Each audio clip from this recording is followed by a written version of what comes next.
Hey everyone, and welcome back to the channel. This is my coffee bar transformation. What I'm showing you now is how the house looked when we purchased it. This was actually the pantry.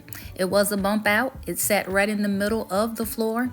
I didn't like it, so we brought contractors in and had them create this, a customized, personalized coffee bar just for us.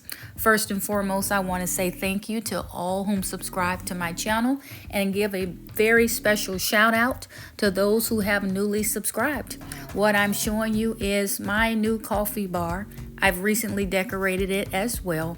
You can see that we have a small station for the coffee, tea, whatever it is that we like, and just assorted accessories across the countertop.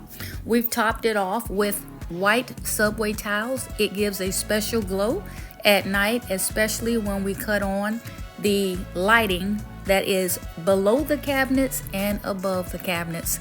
I'm giving you a close-up look at not only the subway tiles, but also the glasses as well, where we installed the little brackets in order to make the wine glasses turn upside down or hang close to the coffee bar itself.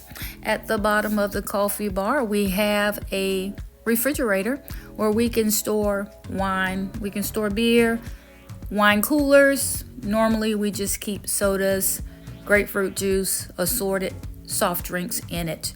But as you can see, it also gives me a lot of cabinets in order to store my everyday devices or my everyday cookware, so that it is readily accessible to the rest of the kitchen.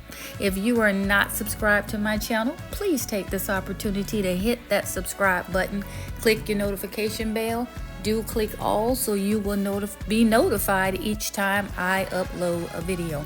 This is Freddie. I am Freddie King's Home Decor, and I'll see you in the next one. Bye bye.